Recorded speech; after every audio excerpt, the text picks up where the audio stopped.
14.4 Buoyant Forces and Archimedes Principle. The outline of this video is as follows.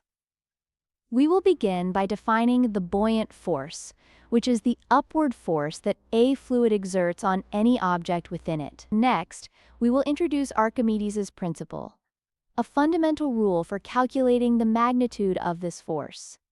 We will then apply this principle to two distinct scenarios. The first case will cover objects that are totally submerged in a fluid. The second case will address objects that are floating on a fluid's surface. Finally, we will solve a few worked examples to help you apply these ideas to practical problems. Let us begin by exploring the buoyant force, which is the reason objects feel lighter in a fluid and some can even float. The buoyant force is formally defined as the upward force that a fluid, like water or air, exerts on any object that is partially or fully immersed in it. You have certainly felt this force if you have ever tried to push a beach ball underwater. The water pushes back up, making it difficult. On a much larger scale, this same upward force is what allows massive steel ships, which are far denser than water, to float on the ocean. This force originates from the pressure exerted by the surrounding fluid on the object's surface.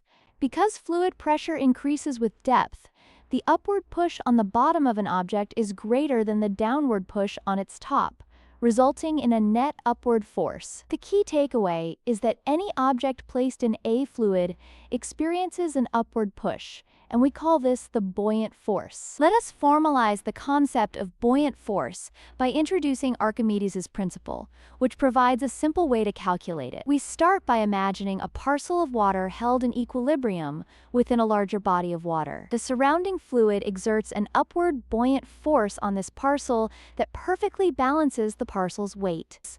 Now suppose we replace that specific parcel of water with a solid object of the exact same size and shape, like a beach ball. The surrounding fluid does not know that the contents have changed. It continues to exert the same pressures on the surface, resulting in the same upward buoyant force. This insight is the foundation of Archimedes' principle, which states that the magnitude of the buoyant force on an object is always equal to the weight of the fluid it displaces. It is critical to remember that this force is exerted by the fluid. Therefore, the buoyant force depends on the fluid's density and the displaced volume, not on the composition or weight of the object itself. The origin of the buoyant force comes directly from the fact that fluid pressure increases with depth. To see how this works, let us consider a simple cube of height h and face area a, completely submerged in a fluid of density ρ subfluid. Because the bottom of the cube is deeper than the top, the pressure on the bottom face, P sub bot, is greater than the pressure on the top face, P sub top. This pressure difference creates a net upward force. The upward push on the bottom face is P sub bot times A, while the downward push on the top face is P sub top times A. The buoyant force, B, is simply the difference between these two opposing forces. By substituting the expression for the pressure difference, we find that the buoyant force equals the density of the fluid times G times the volume of the displaced fluid, V sub disp. So, the buoyant force on a submerged object is exactly equal to the weight of the fluid it displaces. Let us analyze the net force on an object that is totally submerged in a fluid. This will allow us to predict whether it will sink, rise, or remain stationary. Two vertical forces are acting on the object: the upward buoyant force, B, and the downward gravitational force, which is the object's weight, Fg. Because the object is fully submerged, the volume of fluid it displaces is exactly equal to its own volume, VOBJ. We can write the buoyant force as the fluid's density, ρ fluid, times G times VOBJ. The object's weight is its own density, ρ OBJ, times G times VOBJ. The net force is simply the difference between these two, which simplifies to the quantity ρ fluid minus ρ OBJ, all multiplied by g times VOBJ. This single equation tells us the outcome.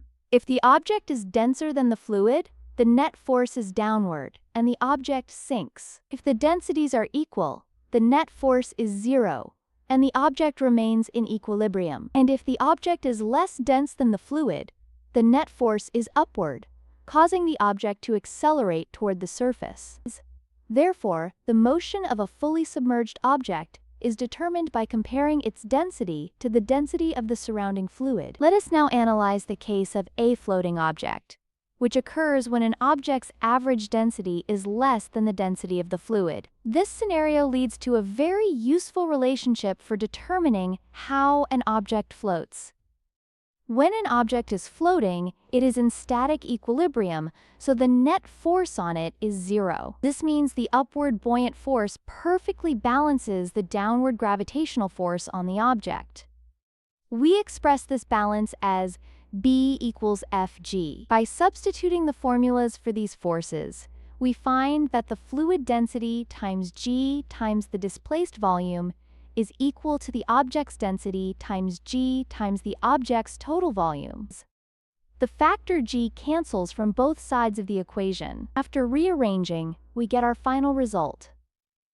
The ratio of the displaced volume to the total object volume is equal to the ratio of the object's density to the fluid's density. For example, since ice is about 92% as dense as water, this tells us that 92% of an iceberg's volume is submerged. The essential result is that the fraction of a floating object's volume that is submerged is equal to the ratio of the densities. Let us tackle a classic problem, famously associated with Archimedes, to see how we can determine an object's composition using fluid mechanics. The scenario involves a crown that we need to test. First, we weigh it in the air, and the scale reads 7.84 newtons. This is its true weight, equal to the force of gravity, Fg. Next, we submerge the crown completely in water and weigh it again. The scale now reads a lower value, 6.84 newtons. This is the crown's apparent weight, which we can call T2. The reason for this weight reduction is the buoyant force from the water pushing up on the crown. This means the apparent weight, T2, is equal to the true weight, Fg, minus the buoyant force, B. By rearranging this equation, we can find the buoyant force simply by taking the difference between the two weight measurements. From Archimedes' principle, we also know this buoyant force equals the density of water times g times the volume of the crown.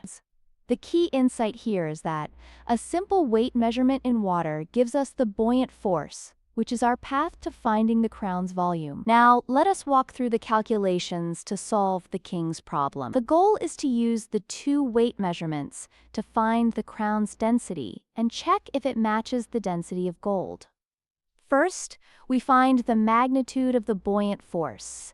This force is the difference between the crown's true weight in air, 7.84 newtons, and its apparent weight when submerged in water, 6.84 newtons. Subtracting these values gives us a buoyant force of exactly 1.00 newton. Next, we can find the crown's density, which is its mass divided by its volume. We can write an equation for the density using quantities we know: the crown's true weight, the buoyant force, and the density of water. A final expression shows that the crown's density is its true weight times the density of water, all divided by the buoyant force. Plugging in our numbers, we calculate the density to be 7.84 times 10 to the power of 3 kilograms per cubic meter. The known density of pure gold is 19.3 times 10 to the power of 3. Since our calculated value is much lower, we must conclude that the crown is not made of pure gold. Let us apply our floating object principle to a classic and important example: calculating how much of an iceberg is hidden below the water. This problem is a direct application of the formula we derived for floating objects. which states that the submerged volume fraction is equal to the ratio of the object's density to the fluid's density. In this case, the object is the iceberg, and the fluid is seawater. We will use the density of ice, which is 917 kilograms per cubic meter, and the density of seawater, which is 1030 kilograms per cubic meter. Dividing the density of ice by the density of seawater gives us the fraction of the iceberg's volume that is submerged. The calculation yields a value of approximately 0.890. This result means that 89% of the iceberg's total volume is hidden beneath the surface, which is precisely why icebergs pose such a great danger to ships. Let us summarize the key ideas we have discussed about buoyancy. First, we defined the buoyant force as the upward push that a fluid exerts on any object immersed in it. Archimedes' principle gives us the magnitude of this force. It is exactly equal to the weight of the fluid that the object displaces. We write this as B equals the fluid density times G times the volume of the displaced fluid. This principle leads to a very simple rule for whether an object sinks or floats, which is based on comparing densities. If an object's average density is greater than the density of the fluid, its weight will be greater than the maximum buoyant force, and it will sink to the bottom. However, if the object's density is less than the fluid's density, it will float. In this case, the object submerges just enough to displace a volume of fluid that perfectly balances its own weight. This is why the fraction of a floating object's volume that is underwater is equal to the ratio of its density to the fluid's density. The essential takeaway is that an object sinks if it is denser than the fluid and floats if it is less dense. Let us now apply what we have learned about buoyancy by working through a couple of review problems.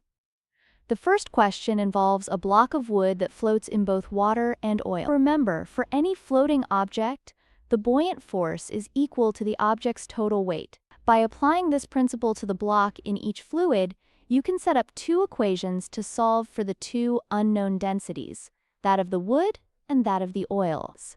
The second question deals with a helium balloon held stationary by a string. Here, the key is to analyze the forces in equilibrium. The upward buoyant force from the surrounding air must balance all the downward forces. These downward forces include the weight of the helium inside the balloon, the weight of the balloon's rubber, and the tension force you are trying to find. Setting the total upward force equal to the total downward force will allow you to solve for the tension. I encourage you to pause here and try to solve these problems on your own.